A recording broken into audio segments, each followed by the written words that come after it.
And may I wish everyone a good afternoon and welcome to the Township of Douro-Dummer's regular council meeting here on the 2nd of August, 2022. This meeting is being come to you live on YouTube and is being recorded as well if you care to watch it at a later date. So welcome to everyone. We're back after a bit of a summer break in July, and we hope everyone had a good, restful time. So we're going to call the roll here to make sure everyone is aware of who everyone is. First of all, Deputy Mayor Moher is here. Carl. Councillor Watt. Councillor Landsman. And Councillor Watson. And our staff who are with us tonight as we roam through the various subjects. Of course, our CAO, Alana Arthurs. Alana, she's with us all night. Our clerk, Martina Jade Hartwig, is here. Martina, of course. Our treasurer, Paul Creamer. Paul. There is a friendly wave from Paul. Chuck, our fire chief, I believe, was unable to make it tonight. That's okay. He's had a real busy time of it lately.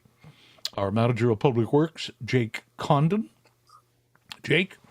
And a brand new person to introduce everyone to, and this is Douro-Dummer's very first in the history of the township, our very first dedicated planner, Christina Coulter. Christina, give a big wave.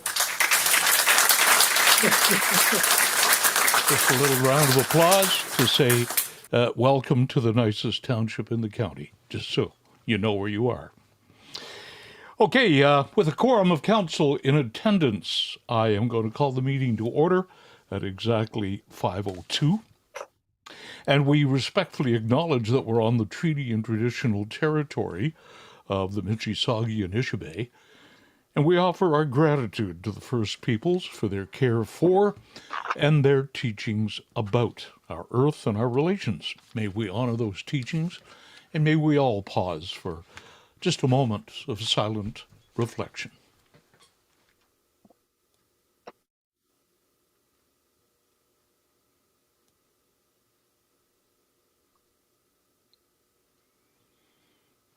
Thank you very much.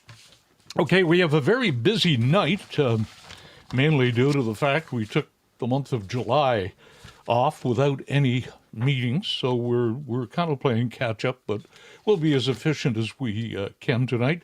And I do ask any delegations that are appearing to please adhere to our 10-minute time limit for delegations.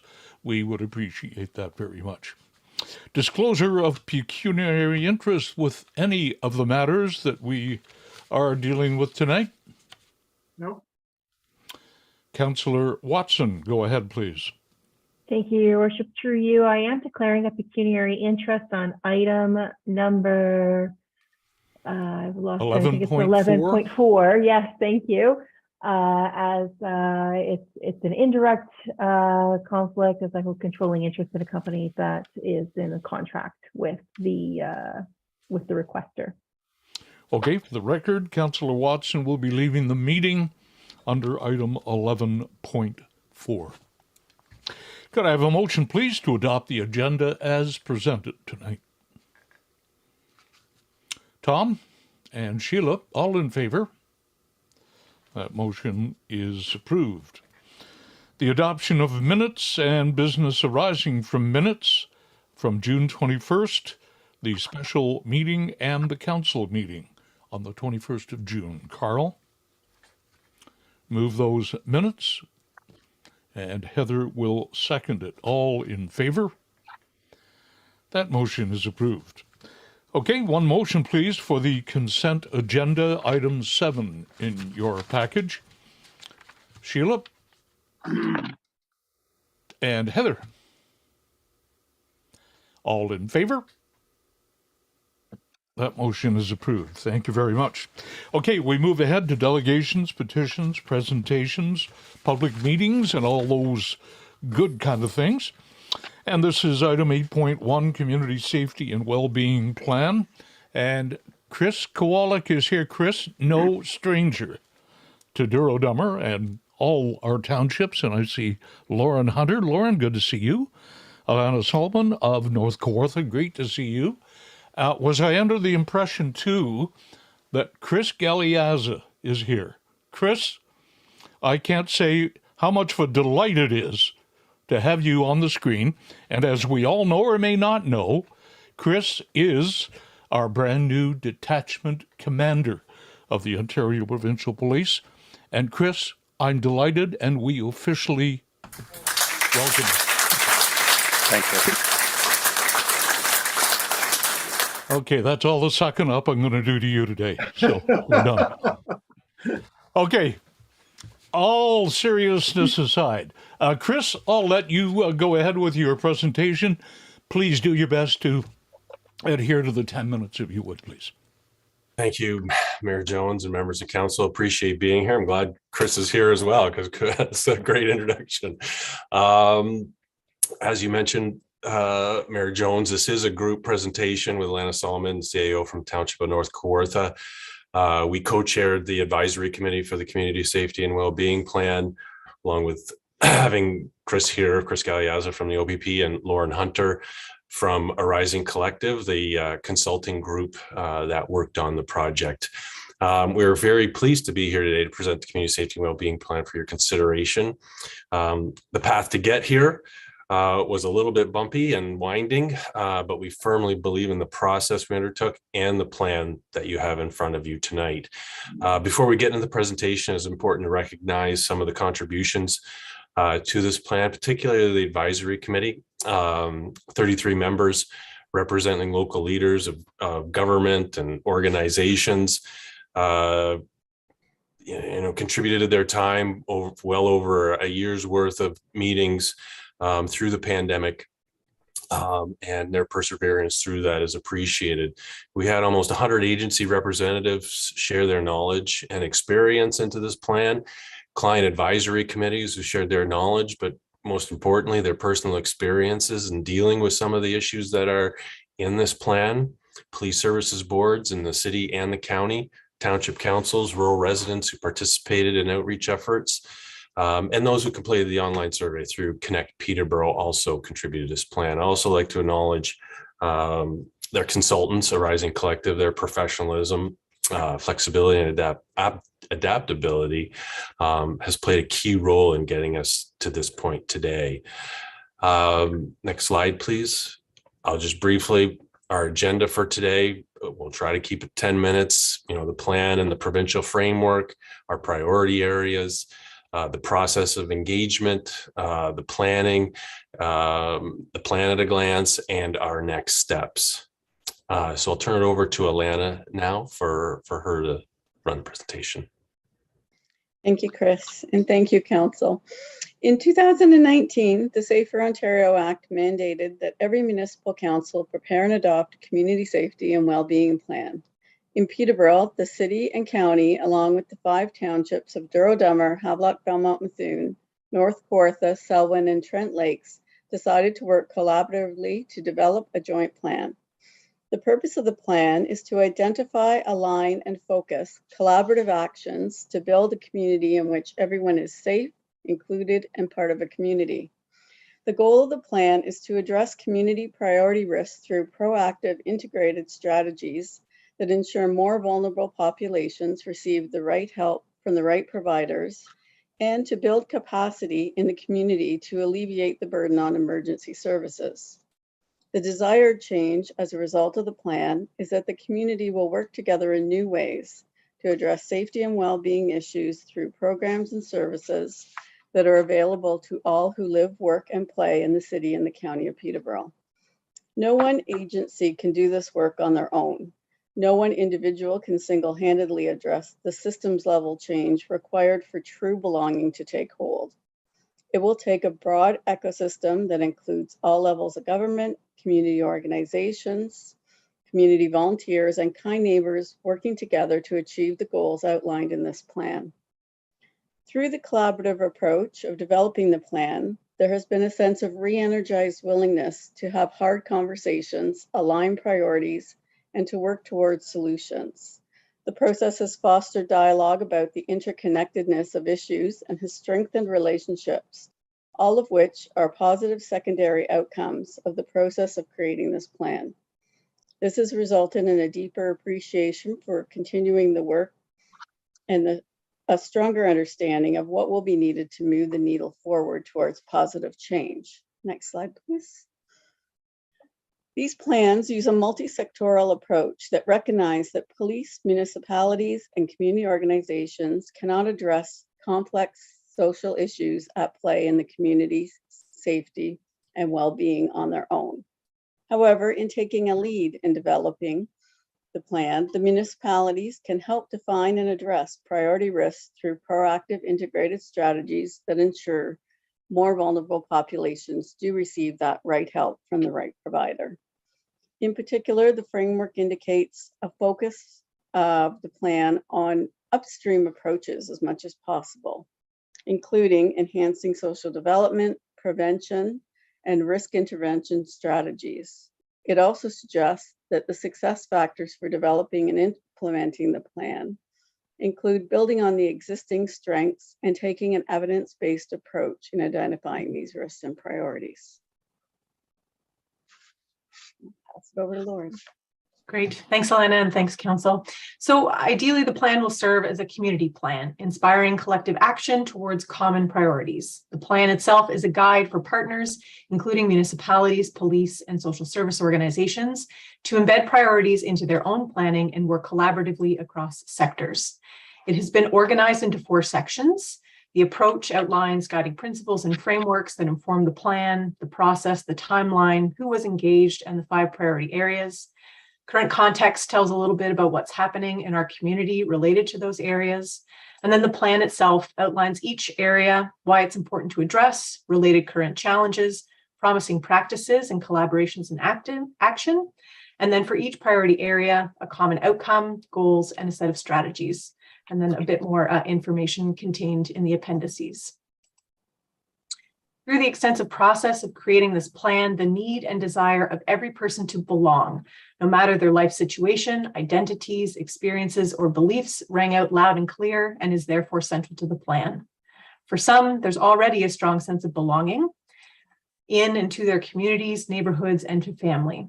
For others, the barriers to belonging are complex, affected by daily intersecting realities that make it extremely difficult to be safe and to feel safe, to have opportunities to participate in community, and to have access to resources that meet their basic needs.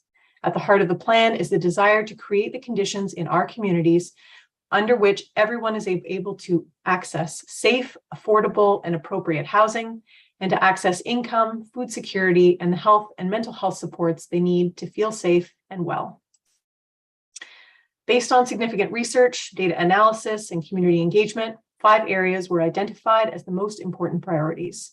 They are housing and homelessness, poverty and income security, healthcare and mental health, substance use and addictions, and transportation and connectivity. This slide shows the process we undertook to develop the plan and a bit of a timeline, which was all based off of guidelines outlined in the provincial framework. And to save us time, I'm not going to run through each step. It's also contained in the plan. And then as you see on this slide, and as Chris noted, many groups, initiatives, and individuals contributed valuable information, experiences, perspectives, and ideas to the development of the plan.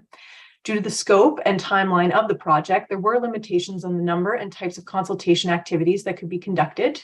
While there was significant engagement, development of the plan also relied on the outcomes of authentic engagement activities from other recent consultations. Outcomes of engagement are described in 2 public reports and are used to inform the strategies related to each priority areas. So there's a service provider engagement report and a public consultation report. With the completion of community consultation, established community planning and partnership groups who are actively working to address priority areas were engaged to advise the City and County of Peterborough on outcomes and strategies related to each specific priority area. We refer to these as action tables, and they're listed there on the screen because they're actively doing this work. And we are very appreciative of their willingness to help develop the plan. In the plan, we also include a high-level overview of data and demographics for the city and county. We also include overviews of each township. On screen now, we have some of the key indicators and community trends that we address in the plan.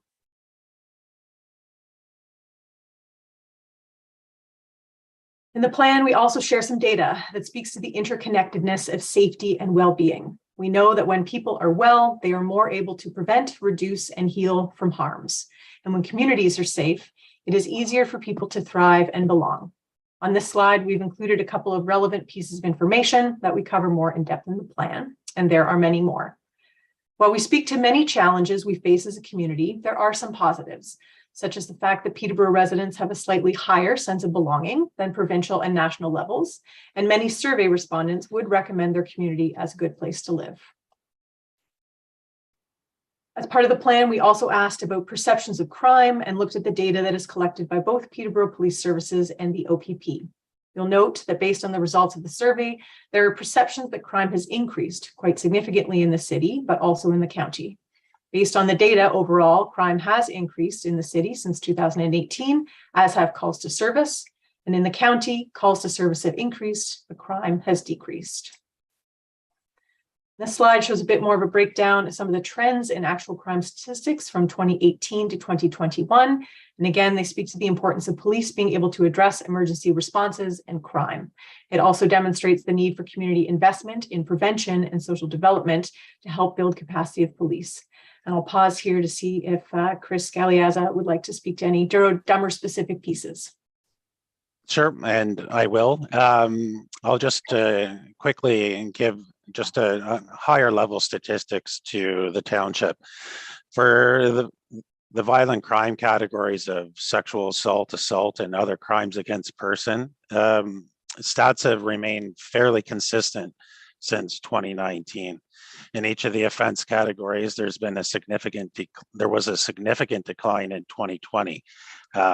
We all know what that is tied to.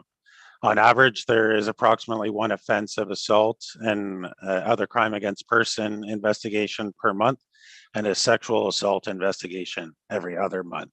But what we do know is that not all victims are always able, safe, or trusting enough to report the incidents to police.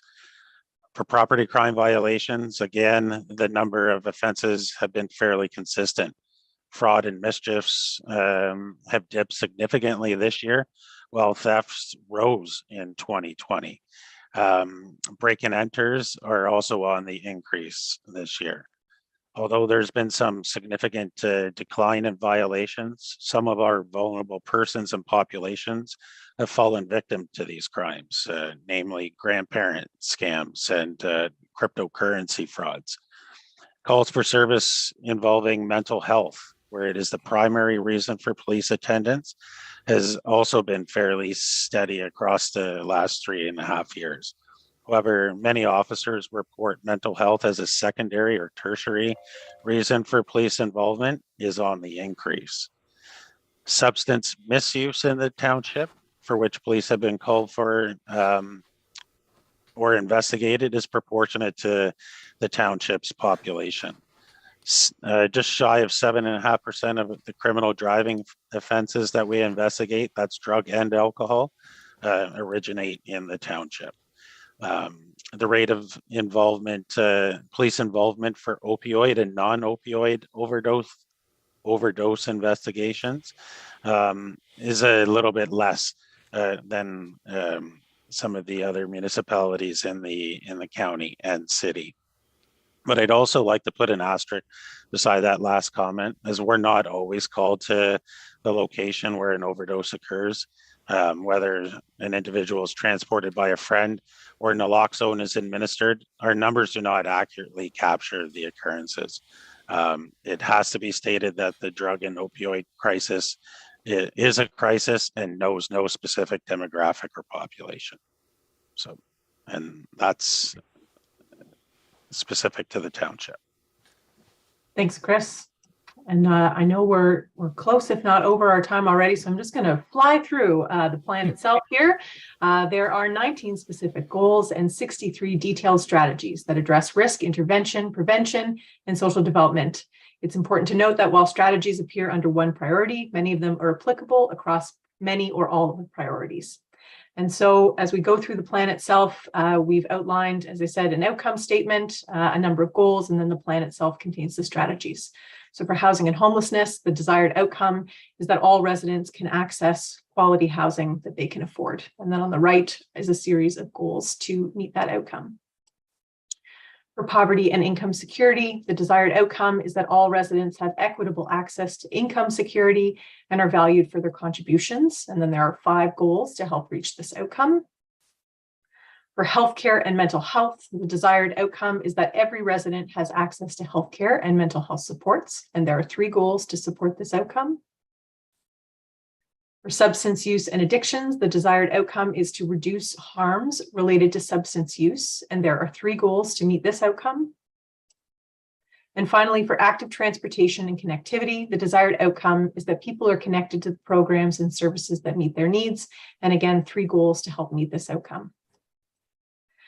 Through the engagement sessions, it was clear that for cross-sectoral collaboration to be successful, it will take a shared understanding of approaches and a commitment to certain core values. In many ways, these approaches and values are just as important for the success of the plan as the goals and strategies. So we have outlined those on the right side. And of course, we go into more detail in the document itself, and I will pass it back over to Chris. So thank you, Lauren, for the implementation part and our next steps. This is the 5th of the Township Council meetings. The other 4 have adopted the plan. The city has adopted the plan. The Peterborough Police Services has endorsed it.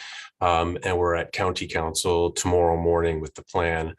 There's a list here of we're going to be working on the implementation strategy over the next few months.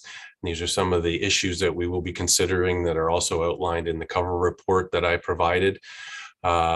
We will be convening a summit on housing, homelessness, and addictions, something that came up at County Council at the end of last year, and will be a discussion most likely tomorrow at County Council also.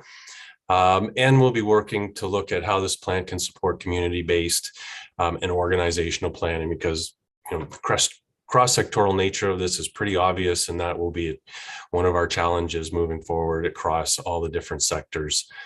So that is the end of our presentation. Appreciate the latitude you've given us to go over time. The very last slide is the resolution we're hoping that council will endorse or pass tonight, but we're open to any questions that council may have. Okay. Thank you, Chris. And yes, you were over, but it was very, very interesting. I was going to blame Chris Galeazza for that, but I won't go there. Any questions, members of council? A very detailed study and some very lofty goals. It's not easy out there anymore, that's for sure. And I thank all of you for the work you've done. Questions? Go ahead, Carl. Thank you. I think there has been a lot of work done on this, and housing and homelessness is very close to my personal thoughts. And I know in the study it talks about the 10-year housing and homeless plan in 2014. It would be interesting to see how the actuals are on that plan and going forward, because with what's going on with reno evictions and issues with people with serious mental health and addiction, with serious issues that need constant support, you just wonder what direction are we going? And I have a subsequent question as well. And you may not have the answer to those questions that I already asked Chris as to how we did on that 2014 plan. Through you, Mayor Jones. I don't have the data with me, but it will be something as part of the implementation and working with the Housing and Homelessness Steering Committee on how we're going to measure the progress of this plan, but building on the 10-year housing and homelessness plan and the work that the Built for Zero committee is doing as well. The intention is to align with the work that's already being done. I know that the challenges and the backward steps that you're talking about are happening. I would say that based on what I have heard and what I know from reports, based on the by name priority list and what housing staff are doing, is that we are housing folks every single month. And those are stats that we will be reporting on and tracking. But it's 2 steps forward, 3 steps back, 2 steps forward, 1 step back. It is like that, and it's becoming more and more prevalent and more challenging, as you mentioned. One just further question, if that's okay, Mr. Chair. Go ahead, Carl. As the city has a housing file that's funded to help by the county and the city. The thrust in the city seems to be any multi-dwelling place. They are insisting upon 20% low income. Most of those low income are really not affordable to those people in Ontario Works or ODSP, because the supplement to come up with a $1,500 or $1,600 a month rent is just not, is unreasonable supplement. Is there any plan to consider building low rental housing that that the city owns or the county owns, and have it for the hard to house that are not adequately housed today, big time? And you see the issues managing the shelters every night. Your staff see the issues that are being raised by these seriously ill people, and there's these people probably need healthcare support 24/7. Are there any comments there, any change of direction there regarding building homes for hard to house individuals?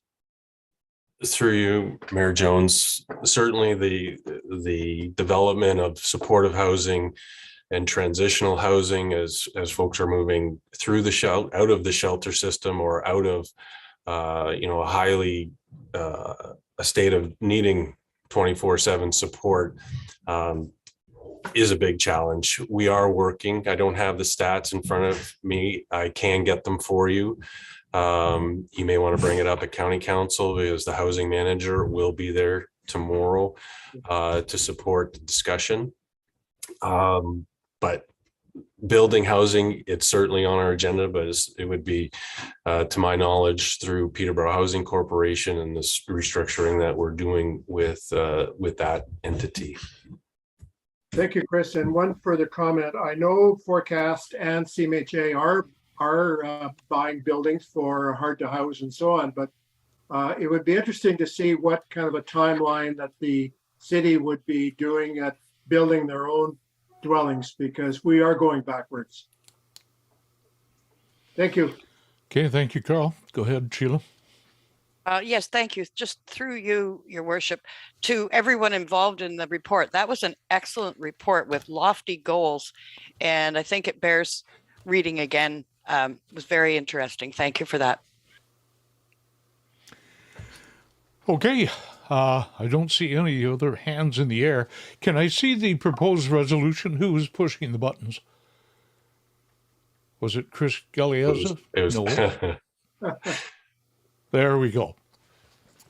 Now, there we go. This is the proposed resolution. If anyone on council would like to move that resolution, we'll see if we have a seconder, and we'll vote on it. That the report and presentation be received, that the community safety and well-being plan be adopted as presented, and the plan be submitted to the Solicitor General of Ontario as required. That is the resolution. Who would like to move that? Heather? Yes. Do we have a seconder, Carl? I will call for the vote. All in favor? That motion is approved. So there you go. Douro-Dummer are with you. I want to thank all of you, Alana and Lauren, the two Chris's. Thank you for everything you're doing, sincerely. It's a lot of work, and it's a huge job and a huge problem. So thank each and every one of you for what you're doing. Okay, a motion please to receive that delegation. Sheila and Tom, all in favor? That motion's approved. Thank you all very much. You're always welcome in Douro-Dummer. Thank you, Mayor. Take care. Thank Bye you. for now. Good night. We move along to item 8.2, and this is an official public meeting with a proposed zoning bylaw amendment. And we're going to be calling on our brand new planner, Christina, to kind of lead the charge. This is kind of a first. It might be a nostalgia question in years to come. You never know. I would like, please, a motion to open a public meeting regarding application R0322. Carl, Heather, all in favor? That motion's approved, and our public meeting is underway.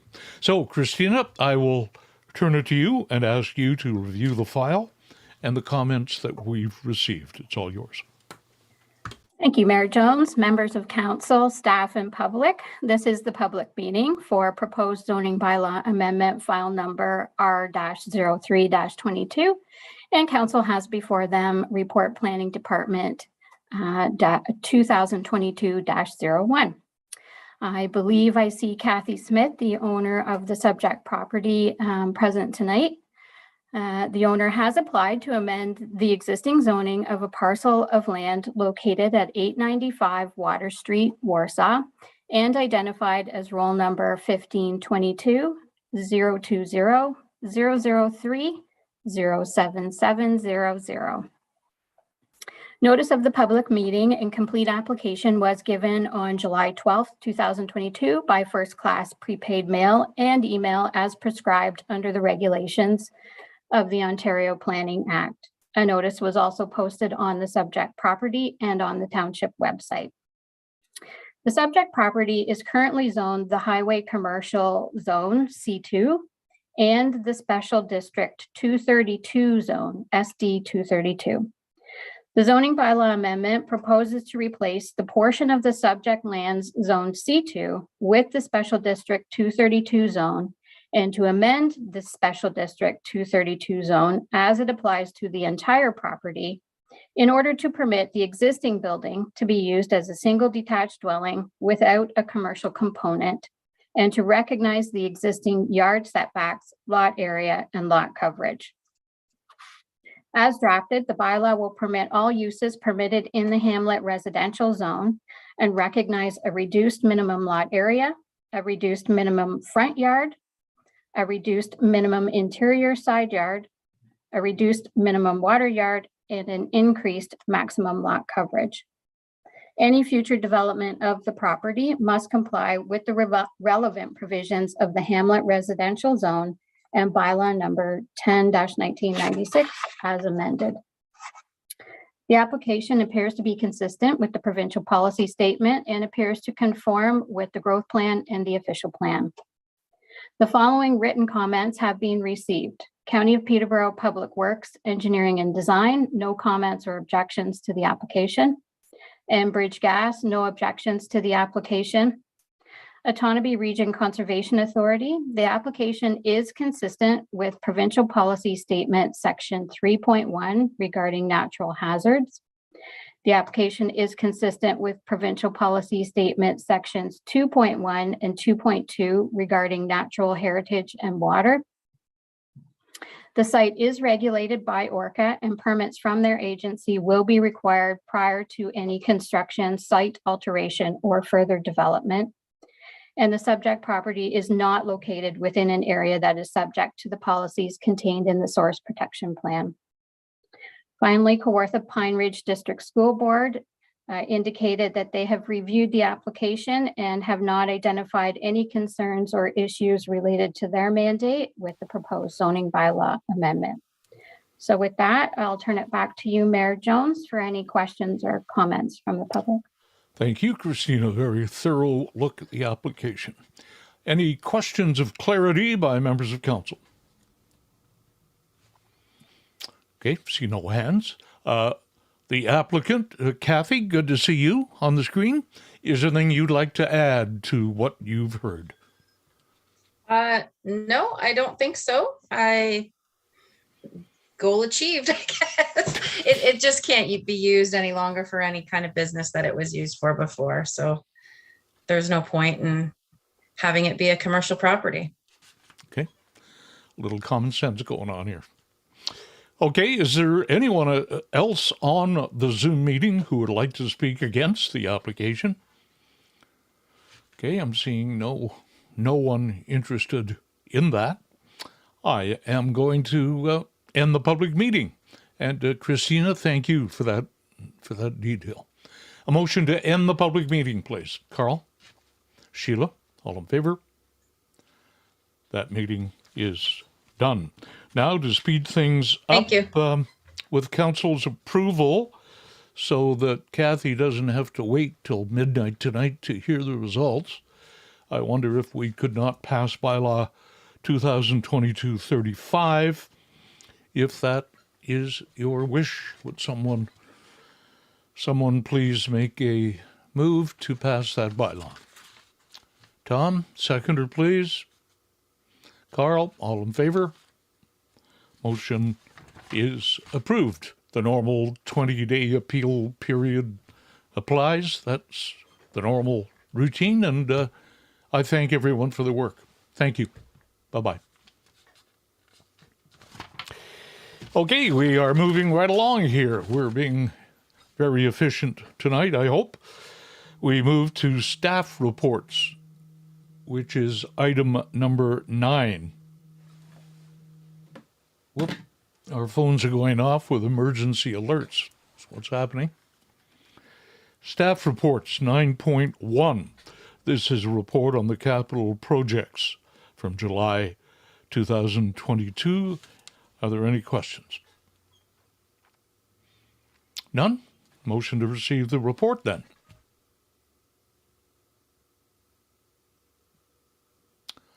Sheila and Tom, all in favor? Motion approved. Item 9.2, and this is a request for support for a Trillium grant application. And I believe we have our latest township employee on the line. Maggie Pearson is our new librarian. Maggie, do you have your nose in a book? No? Is Maggie there, Martina? Sorry, Mr. Mayor, it doesn't appear that Maggie has been able to join our call yet. Okay, well, when Maggie comes on, did you want her to speak to it? I'm not sure if Councillor Watson would like to speak to it. She's on the board as well. If you can give us the detailed information that Maggie was going to give us, go ahead. Sure thing, Your Worship. I will do my darndest on behalf of Maggie. So the report that is before council tonight is to get approval to submit a application for funding under the Ontario Trillium Foundation Capital Grant Project. Effectively, volunteers, as they have in the past, have been working for some time on a funding application to better the space at the library, and they've had a number of successful applications in the past, and they're looking at building on that with this one.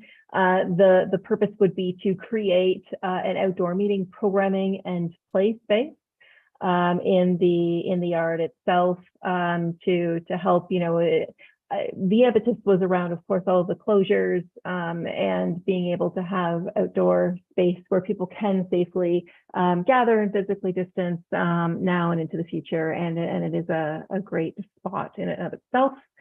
So effectively, the application deadline is tomorrow, and the application has been prepared, but it's the township who would be required to submit the application on behalf of the library board, and the board is asking for council support. Okay. Simple. Are we willing to give our support for the application? Carl? Moved. I move the motion to apply. Okay, good. So Carl has made the motion to approve that application from council's standpoint. Tom is the seconder. All in favor? That motion is approved. Thank you. 9.3, the Birchview Road speed limit and speed limit reduction request policy. Alana, you're on this one. Thank you, Mr. Mayor. The recommendation is that CAO 2022-21 report dated August 2nd, 2022 regarding Birchview speed limit and speed limit reduction request policy be received, and that council adopt the speed limit reduction request policy, and that council provide additional direction on the speed limit on Birchview Road. Further to our previous meeting where we had some discussions about this topic, council had asked that the consultant as well as our legal representative be in attendance, both of which are here today. So we do have Eric Burles, represented by Paula, and Eric is here with DM Wills to answer your questions with regards to the speed study as well as the legal opinion that was previously provided, if council has any questions. Okay, I see them now. Eric, good to see you. Good to see you, And Mr. Mayor. Paula, good to see you as well. So you're here to answer any questions over the situation we find ourselves in. You have the report. I wanted to save perhaps a little bit of time. We can get some clarity on this. Paula, I'll probably turn to you first of all. You were commissioned to look into this situation from a legal standpoint. Maybe give us a summary of your thoughts. Certainly, be happy to do so through you, Mr. Mayor, to council. So when we looked at the issue of this, should we reduce the study, or should we reduce the speed limit to the recommended limit from the engineer, I undertook a review of the case law to see how courts were treating any cases around speed limit liabilities. And I also, of course, reflected on how municipalities are treated when they make certain kinds of decisions. So the first part of that is that a decision by a municipality to pass or not pass a bylaw is typically immune from liability and negligence claims if they are passed in good faith. So that is subject to a good faith test. And I spent some time looking around at the case law to understand better what that meant. And for the most part, it means things that we might expect are bad faith things like committing a fraud. But some of the case law did also suggest that an unreasonable decision might mean a bad faith decision. So I looked at that test in light of an engineer's report who is recommending a reduction to 40 kilometers from 60. And of course, I am not a court and I cannot predict what a court will do. All I can tell you is what potential risks are. And the potential risk is that now we have this report indicating that the safe speed limit for this stretch of road, and I presume Eric can tell you a little more about what that means and why he arrived at it. That's his role, not mine. Is 40, and therefore would a court say your decision not to pass it at 40 was unreasonable, and does that open up risks to you? That's sort of the very legal, the legal aspect of it. I also have reflected on the idea that as a public interest body, of course, municipalities are looking to avoid harm, not merely insulate themselves from risks and litigation. So that is part of the function of a municipality. So my recommendation flowing from all of this is to follow the recommendation of your engineer. And secondly, I also recommended the development of a policy because I thought it would be helpful for the community and council to understand what it is that goes into making these decisions in a transparent way with an understanding of how you would approach it. And having a solid policy in place will help everyone on a go forward as well in the event of other kinds of requests coming forward. Okay, no, thank you, Paula. That's a good summary of what you did. I'll turn to Eric now. Eric, from your perspective, you did just one road in the township, I'm assuming. Yes. Not all roads. Just one. Just one. Okay, go ahead. So for Birchview Road, it's currently signed as 60. If it wasn't signed at all, it would probably be understood to be a unposted 80 kilometers an hour road. However, when you have it unposted, it's expected that the drivers are driving according to according to their good judgment. But when you post at 60, it does imply that the road is safe to travel at 60 kilometers an hour in good weather, in good conditions. So we reviewed Birchview Road as per the tax Canadian guidelines for establishing posted speed limits. So that uses a risk assessment method. It considers the various criteria from assessing the road, such as the alignment, the lanes, the roadside hazards, pedestrians and cyclists, the pavement surface, intersections and entrances. And it kind of spits out a risk number that you then use to choose a appropriate speed limit. And when we follow the TAC manual, it does, excuse me, it does recommend that the Birchview Road from Fiddler's Lane to the end of Birchview Road is posted at 40 kilometers an hour. Yeah. So we do recommend changing that stretch of road to 40 kilometers an hour. And I'm happy to answer any questions about that process.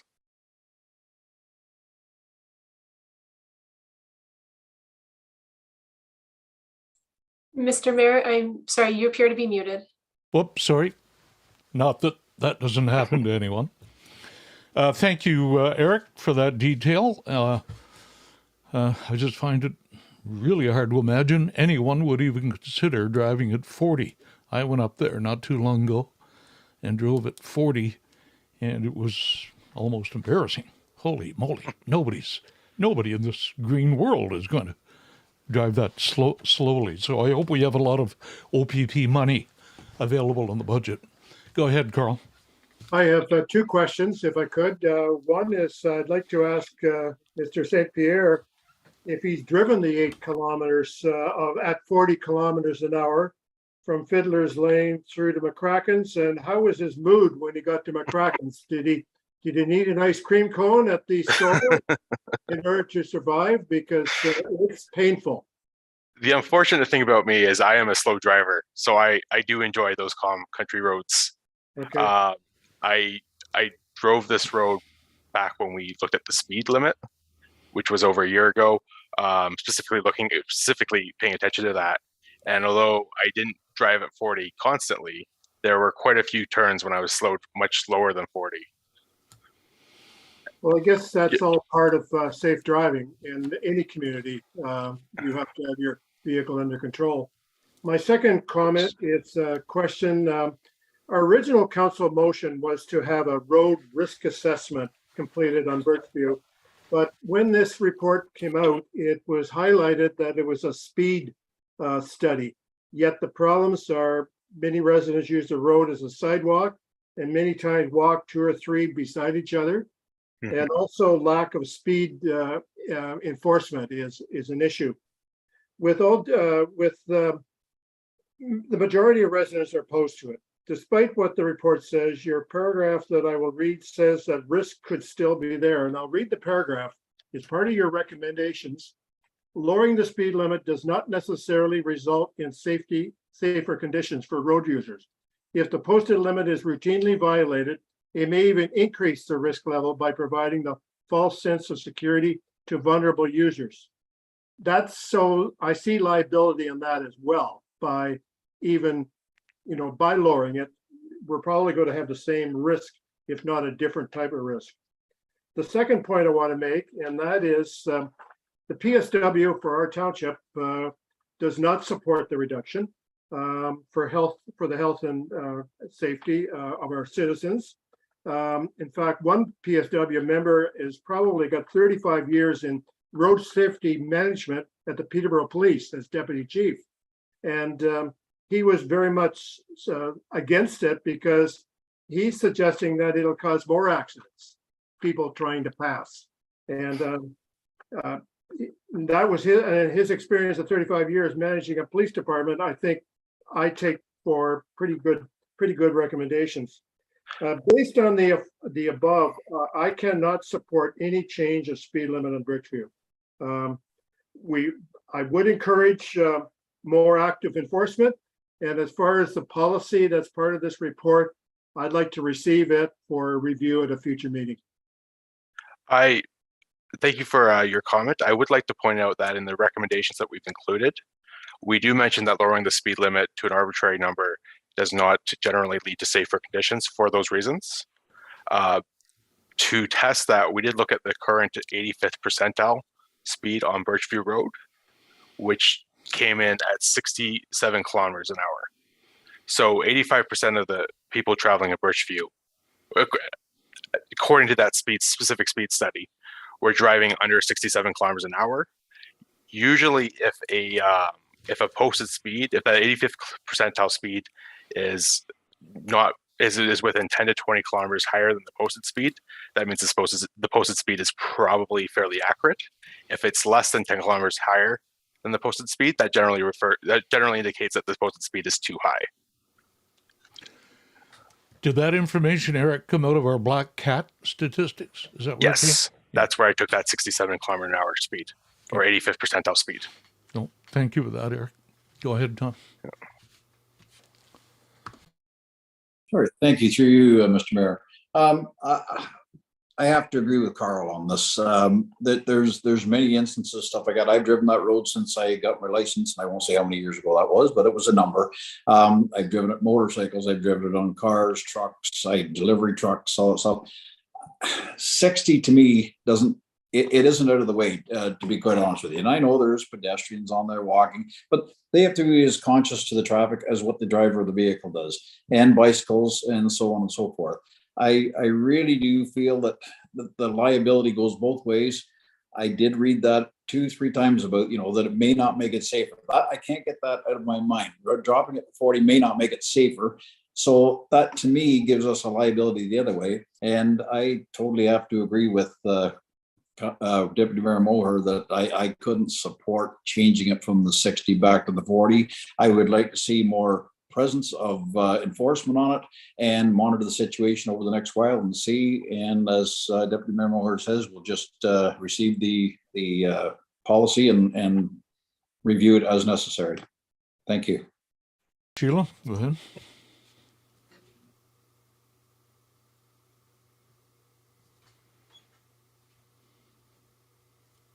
Thank you. Through you, Mr. Mayor, I have to agree with the comments I've written down are basically exactly what has been said already by Tom and by Carl. And the fact that it doesn't make it safer necessarily is, that's worrisome. And I certainly would suggest leaving it as it is. Heather? Thank you, Mr. Mayor, through you. A couple of questions to Mr. St. Pierre. Out of curiosity, what impact, or did you look at an impact of perhaps time of year plays on speed and safety, and the possibility of, I'm making an assumption that it would be, summer when there's more use of the road overall, but the possibility of maybe putting in temporary speed bumps in high risk areas and the impact on that to mitigate some of the potential risk. Was that perhaps considered in your analysis? Through the mayor, this was a speed study, so we used the risk assessment method to conduct a speed study. This wasn't a traffic calming study. So we didn't look at that specifically in this report. I'm personally biased against using speed bumps to kind of force drivers to slow down. They tend to work when they're new, but then as drivers get used to them, they work only at the exact locations of the speed bumps. The dates that the speed study, or that the existing speeds was evaluated was in August. So that does capture the summer months for how fast drivers were going. So it's just to answer that question. So, and that's fair. And I know a lot of people aren't fans of speed bumps, not necessarily for the the reason that you mentioned, but around specifically just winter maintenance and snow control. So I was thinking of it in relationship to having them installed in the higher traffic months in some of the more problem areas as a possible mitigation. But interesting, you know, and to Deputy Mayor Muller's point, the report that I believe council was asking for was initially a report on safety on the road. And, you know, this is the one aspect of safety, but obviously, as confirmed by you, it didn't look at traffic calming, you know, which is another study on its own in theory, right? So when we're looking at total safety on the road, you know, I question whether or not the report does meet the objective that we were aiming for originally, when it doesn't take into consideration other safety measures that could be used. I'm wondering, and this is more a question to staff at this juncture. I know before us we have kind of a 2-3-part motion with respect to the speed on Birchview Road specifically, but also there's a policy that is for council consideration and potential approval. I wonder if we could separate those items out in any motion, and in doing so, and council may or may not be open to entertaining this, but looking at applying, if the new policy is adopted, looking at applying that new policy to this particular request that's before us, you know, given that it would put us still ahead of the September 1 timing. And is that something that we could consider? Alana, Martina, I'm not sure who's best equipped to answer that. Alana, go ahead. Thank you, Mr. Mayor. I'll speak for Martina on the clerk's perspective. You can certainly separate the motions, absolutely, and adopt them or defer them as you wish. With regard specifically to the speed request policy, I did share this policy both with Paula and Eric, and we did chat about it collectively. We could definitely take a look at the policy to see if the outcome would be different, but we did base that policy on the similar process that DM Wills used to determine the appropriate speed for Birchview. So we did look at the TAC guidelines and the risk assessment and tried to put that information into that policy so that we were working with something that was already established. So I'm not sure it would give us a different outcome. I don't know if even Eric could add to that, but certainly they have both reviewed it. They both provided comments, and within that draft, I've tried to incorporate the information that they provided. My 2 cents worth, it seems to me that if we're going to be doing studies and getting legal opinions and all those good things, we have a huge township out there. And why are we coming up with a policy and separate rules for one road? Seems to me we should be doing a township-wide investigation and making sure things are safe for everybody. Okay, final comment. Heather, go ahead. No, and your worship, that's kind of where I was going by separating it out. Should council be comfortable with the draft policy that's before us this evening, then we ask the residents of the Birchview community to go back and go through the process. We've got the report here already, but you know, going to Ms. Bautis's comments earlier in terms of making sure that we are making such a decision with goodwill. And there's a portion in that policy that requires 65% of the residents to sign in support of that, which would somewhat be covered with the original survey. I would hazard to guess even those who were requesting, the residents who were requesting something be done weren't thinking that the recommendation would come back with such a significant decrease. I can't speak for those people, but I know I certainly wasn't expecting that. So my thought in separating it might help us move that along properly.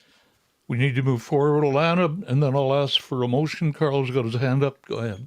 Thank you, Mr. Mayor. Just to that point, Councillor Watson, the 65%, you're correct. With the information that we received, we may not have reached that 65% had we put it out indicating that it was going to be reduced to 40. I was thinking more on the risk assessment and the guideline aspect of that policy, but the 65%, we'd have to go back and look, and I would hazard to guess we might not have reached that. Carl.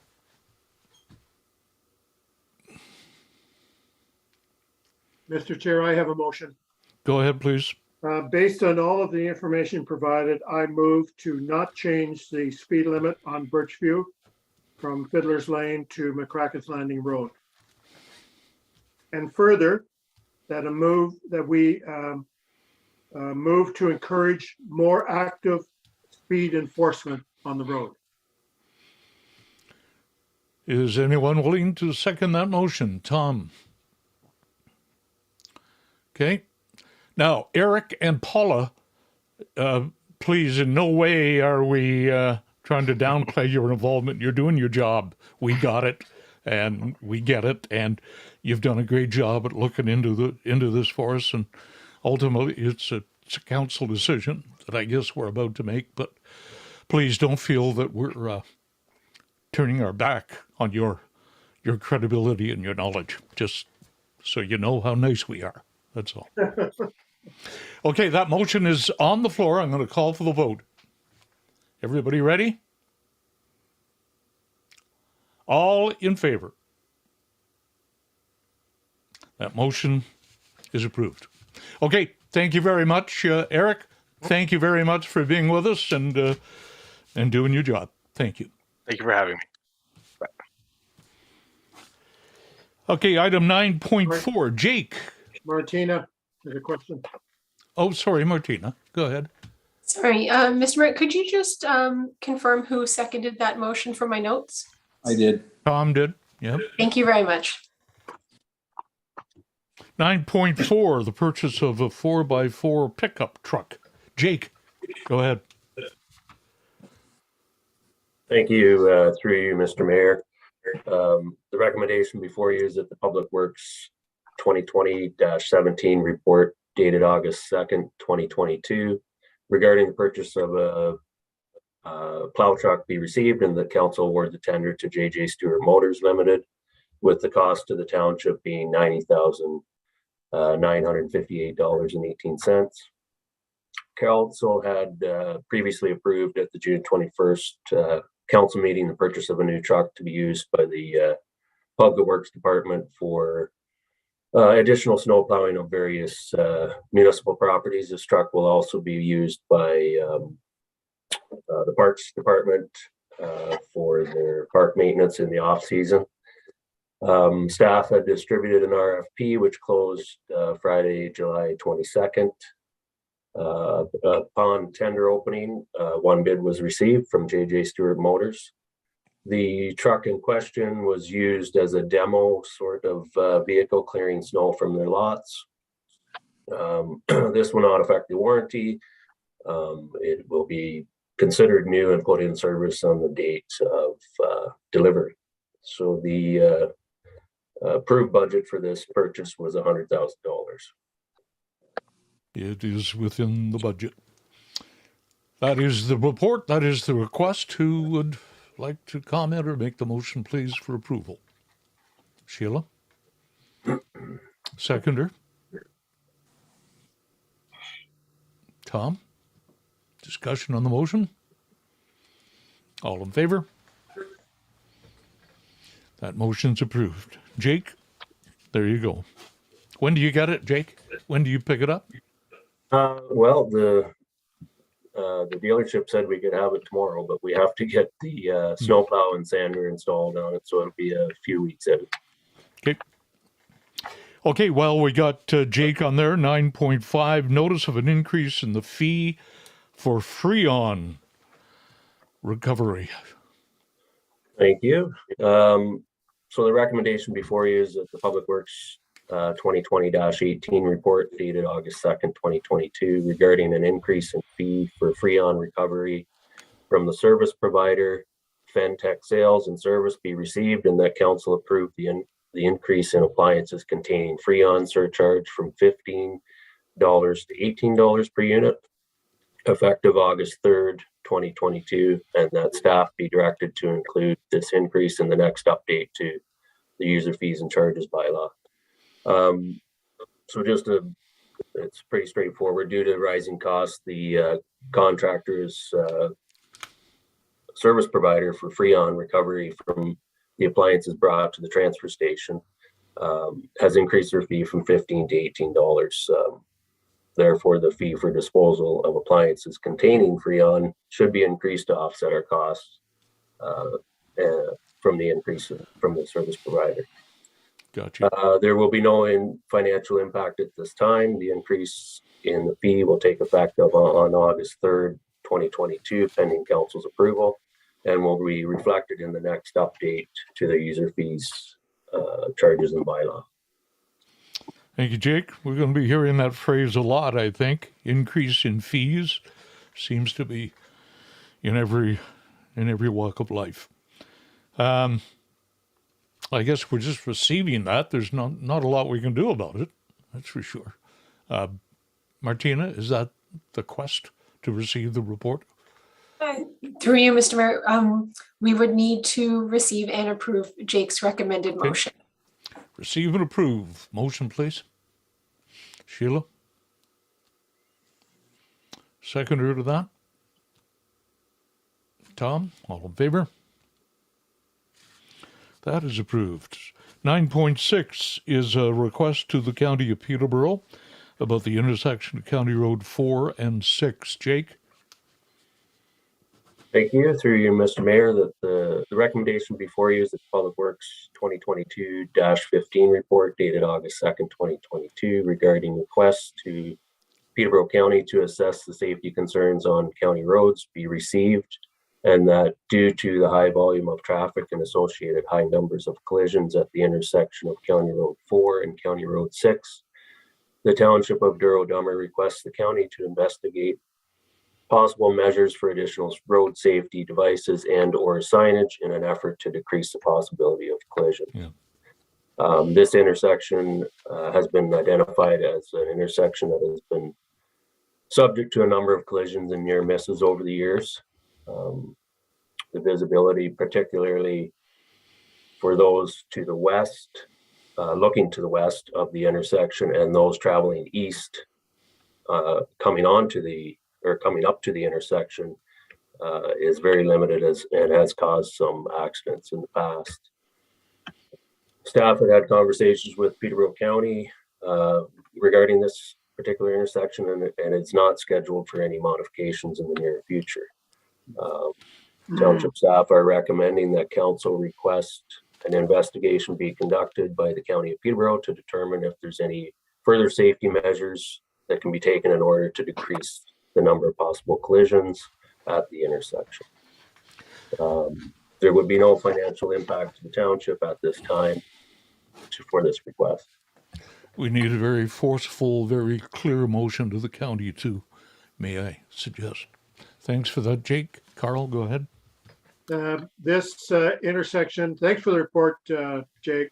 This thing has been around. I remember going to meetings 10 years, 12 years ago for the same issue. And I would think it's time to do it again, because if you're coming up to the T intersection there at off County Road 4 and you're looking west and you're in a lower level car, there's a hidden area there that you don't see the vehicle coming up the hill or down in the valley. And if that person is coming at a high rated speed, it could be an issue. So I think I would support sending a strong letter to the county to encourage review of that intersection. Yep, I'd like to see a unanimous vote on this too, to even increase the seriousness of it. Any other comments? Go ahead, Tom. Yes, thank you through you, Mr. Mayor. I absolutely agree. It is a bad corner. It's we've known many accidents to happen there. I think there was a fatality here just a few years back, whatever, that involved a member of one of our staff's family, stuff like that. So it's a scary place, and I think we do need to really push hard to have something done on this. So I'm fully in support. Okay, who's going to give me a well-worded, strong motion? So strong that Martina might be embarrassed to even write it down. Go ahead, Carl. Let me hear it. Well, I think we need to highlight that this is a critical intersection, that there are more and more incidents occurring. And therefore, I would move that the county take a serious look at the intersection from all levels, from all types of vehicles, to see what can be done to make it safe. Perhaps an immediate review of the situation in there somewhere Sure. would be good, so we don't hear about it in 3 years. That's all. Yep. Oh, Martina's got words coming out. Good. Through you, Mr. Mayor, to Deputy Mayor Moher, could I add those points into the existing resolution that was part of the report? I can read that out if you wish as well. Yeah, go ahead, read it. Sure. So the report suggests that the report dated August 2nd, 2022 regarding requests to Peterborough County to assess safety concerns on county roads be received, and that due to the high volume of traffic and associated high numbers of collisions at the intersection of County Road 4 and County Road 6, the Township of Douro-Dummer requests that the county investigate possible measures for additional road safety devices and or signage in an effort to decrease the possibility of collisions. And immediate, got to get that immediate in there somewhere. Yeah, so I can add in the seriousness and the immediacy to that resolution. That'll do it. Okay, I think we're good there. Seconder to that, please. Sheila, all in favor? That motion is approved. 9.7. Do we have our treasurer here? Paul, are you here?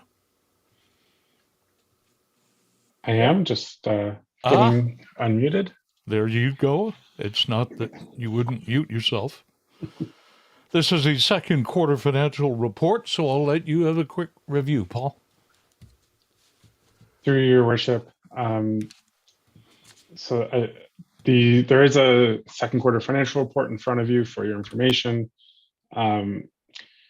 It's hard to draw conclusions at this point of the year, given the limitations in the data, but I think it is important for council to see where the accounts and where the financials are at to date. If there's any questions, I'll be happy to field them the best I can. Good, thank you for that. Any questions from anyone? Carl, go. Yes, thank you for the report. I think one of the things I understood we were going to get was the actuals for the same period. Like if, for example, if you looked at the 2022 expenses and revenues up to June 30th, we were going to have last year's June 30th year to date as well, because quite often the past years will show a trend, even though last year and this year, each year there will be invoices yet to be paid or revenues yet to be received. But that didn't get done. It's too late now. But in the current format, it's really of little help to me as analyzing the numbers. But I'm not going to be around for too much longer. Paul, go ahead. Through your worship to Deputy Mayor Moore.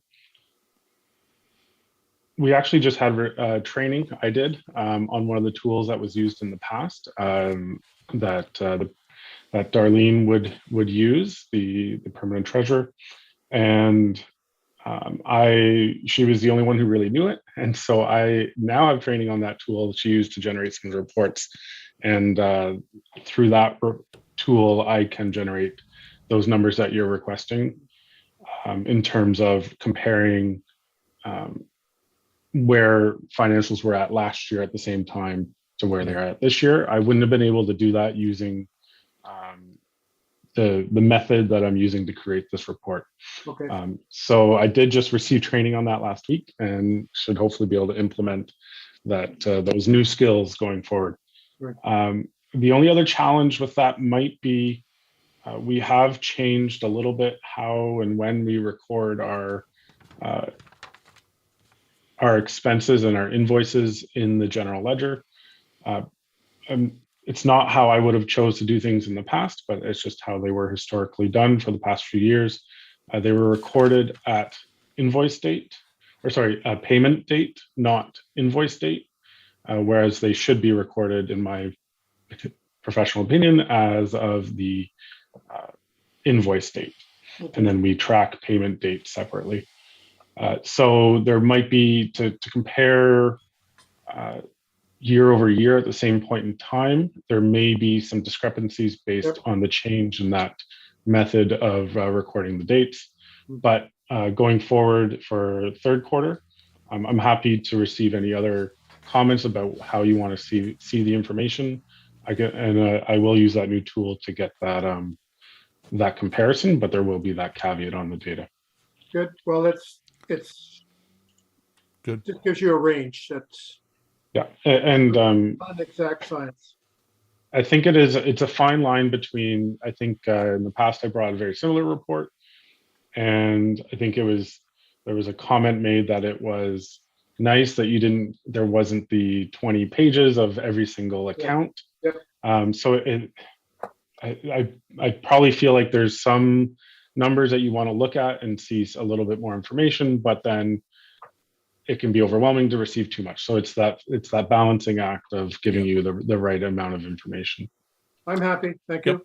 So like anything else, Paul, there's a happy medium here to what is needed. Good answer, Paul, may I say. Any other questions? Okay, let's have a motion then to receive that report. Tom?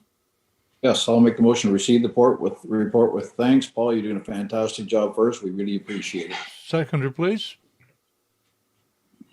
Carl? All in favor? That motion is approved. Thanks, Paul. 9.8 Shared IT Services. Alana? Through you, Mr. Mayor, before we move on to that one, with your permission, could we go back to 9.3? I thought I'd let the rest of staff go through the reports.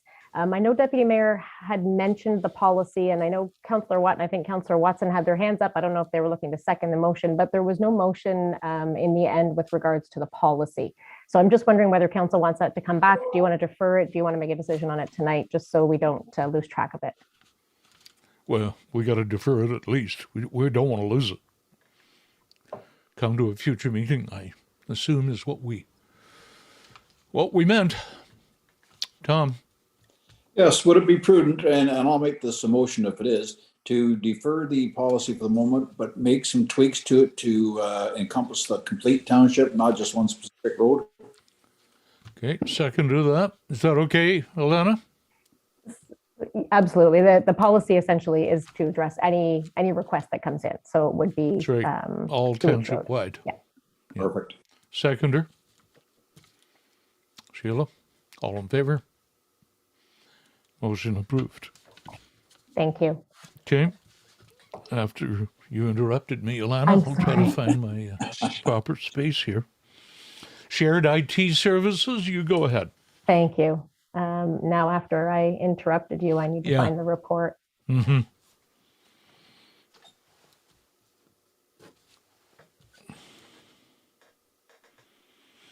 Just so I can get the recommendation for you.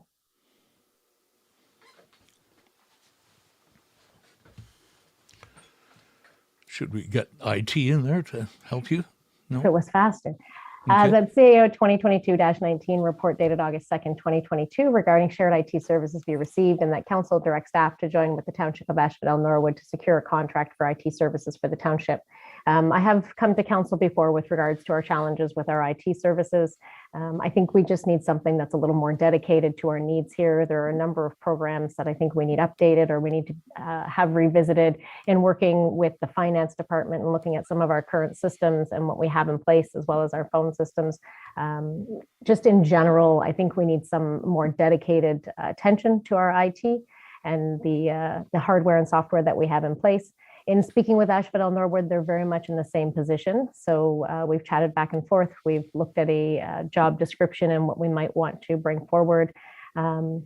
Essentially, the contract could be split. We could each have individual contracts. We could do it together, but it would be a contract. We would see how it would work out prior to moving forward with any kind of permanent solution.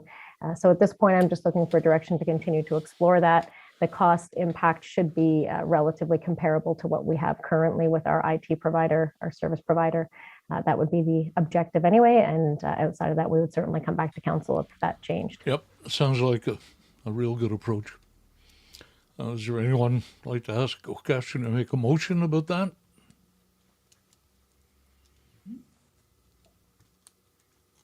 To follow the recommendation of our CAO, perhaps? Carl and Tom? All in favor? Motion is approved. 9.9, renewal of the contract with the Integrity Commissioner. Martina, this is kind of up your alley. Go ahead. Thank you, Mr. Mayor. So the report that's before council today is that the report from the clerk's office 2022-05 dated August 2nd, 2022 regarding the renewal of the contract with the Integrity Commissioner be received and that council pass the amending agreement bylaw at the appropriate time during the meeting. As everyone knows, we are required under the Municipal Act to have an Integrity Commissioner. In 2020, we did a joint RFP with the County of Peterborough and neighboring municipalities for the service. Cunningham, Swan, Cardy, Little, and Bonningham were the chosen provider, and Tony Fleming has been our Integrity Commissioner since then. And we are now looking to extend the current contract for another 4 years under the same terms and conditions, if it's agreeable to both parties and to council, of course. Thank you, Martina. Anyone? Go ahead, Heather. Thank you, Mr. Mayor. Through you to our clerk. Martina, is this is a similar report coming to County Council to also extend it for the same 4-year period? Are we still in lockstep with them? Through you, Mr. Mayor, to Councillor Watson, the county has already passed their extension bylaw, and I believe Kevin Monaghan was doing it, and a few other of the townships as well. Thank you. So we should be on the same contract cycle as everyone else. Carl? Thank you, and Madam Clerk, just further to my email earlier today, the cost for the Integrity Commissioner for 2021 and year-to-date 2022. Through you, Mr. Mayor, to the Deputy Mayor, in 2021, our costs were $113 total, and our costs in 2022 have been $2,740.25. Okay, thank you. Okay, thank you. Is anyone prepared to make a motion?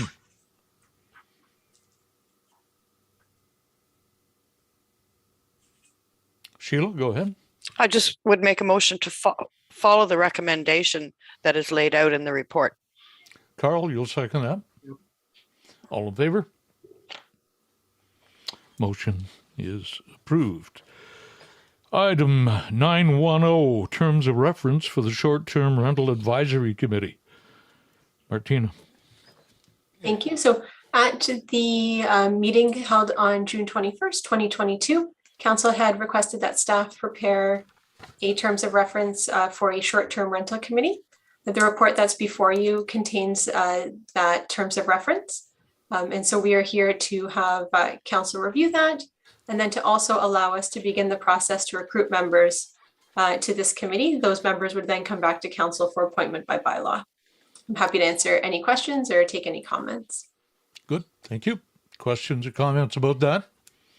It's what we said we would do as we try to make some sense out of this very complicated issue. A motion to follow the recommendation outlined by our clerk would be appropriate. Tom? I'll make that. Sorry, Sheila, you said No. something? No, I was good. You'll second it? Yes, I thought, I didn't see Tom put his hand up. I was going to make the motion, but I will second it. Tom and Sheila, all in favor? That motion is approved. Committee minutes and other reports. County Council matters. Carl, is anything to report? No real updates. We've all seen road projects underway and well underway. So, and there was no meetings in July. Okay. The minutes of the Library Board, Planning Committee, and HR Committee minutes are also before you, 10.2, 3, and 4. A motion, please, to receive and approve those minutes. Sheila? I would make a motion to approve those minutes with one small change to the HR minutes of June 28th. Go ahead. Item 2, the chair reminded council of their obligation rather than the mayor. Okay, with that proviso, seconder. Carl? Mhm. All in favor? Yep. That motion is approved. We have action items now. And for the record, Councillor Watson will not participate in 11.4, but we will go to 11.1. And please simply stipulate if you'd like to receive or you would like to support. 11.1, changes to the Provincial Ontario Amber Alert. Carl? I would receive and support. I think this Support. is a good cause. Sheila's the seconder. All in favor? Approved. 11.2, notice of adoption of the official plan for the County of Peterborough.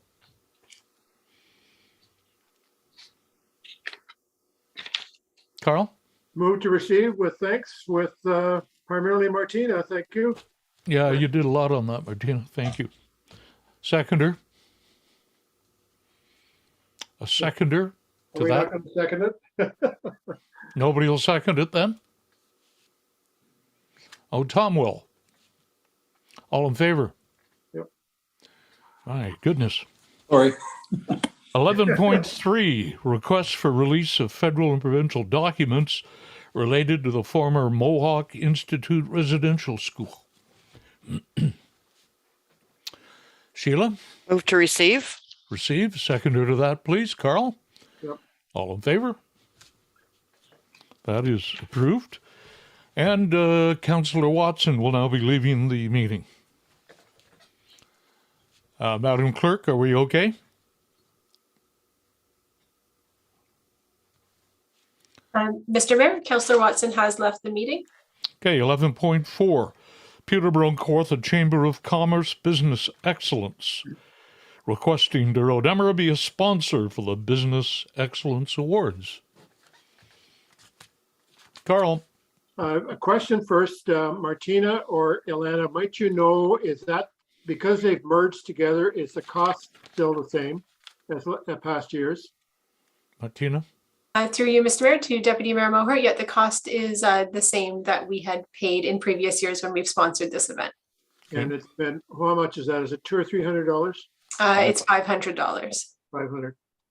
I feel we should support this. It's a one way of sending a good supporting message to our business people, our business owners in our township.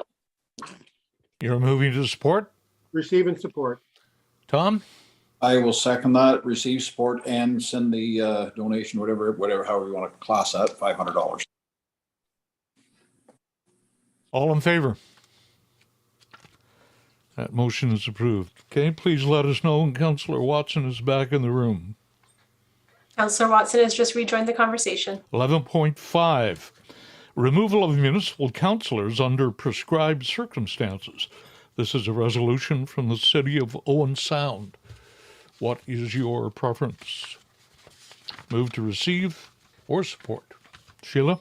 I would move to receive it. Don't we already have that sort of wording in our procedural bylaw? Martina? Through you, Mr. Mayor. This would be changing the rules and requirements regarding codes of conduct and integrity commissioner investigations, as opposed to through a procedural bylaw. So. Okay, a move to receive it is on the floor. Who's the seconder? Okay, no seconder. Any other motion then? Tom? No, I was going to second it, sorry. Oh, okay, that just took a while. All in favor? Motion is approved. Bylaws. We have one bylaw. Martina, go ahead. Thank you, Mr. Mayor. So this is bylaw 2022-34, which is our bylaw to renew the agreement with our integrity commissioner for an additional 4-year term. Okay. Motion, please, to approve that bylaw. Tom? Sheila? All in favor?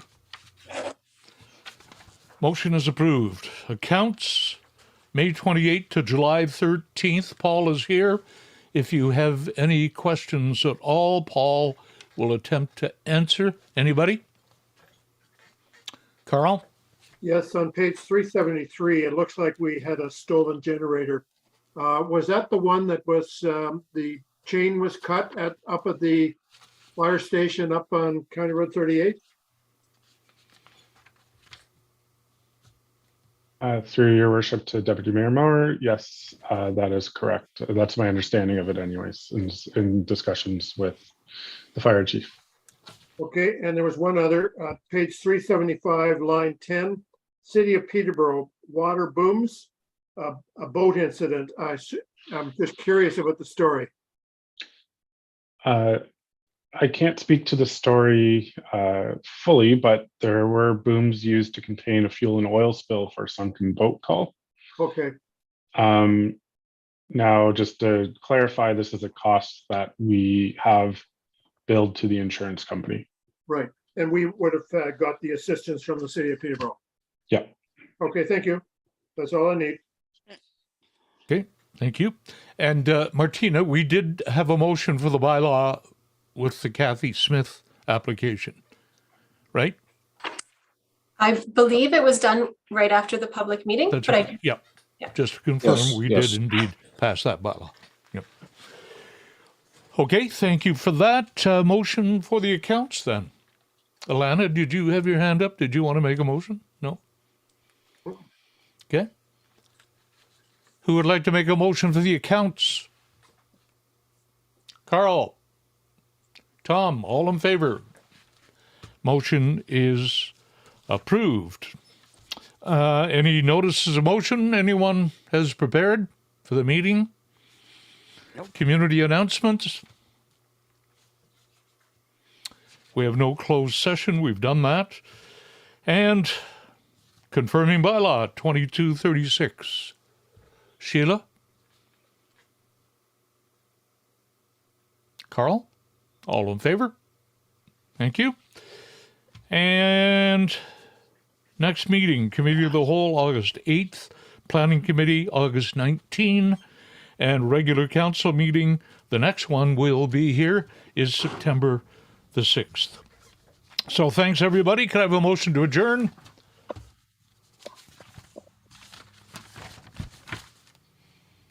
Tom? Seconder? Sheila? All in favor?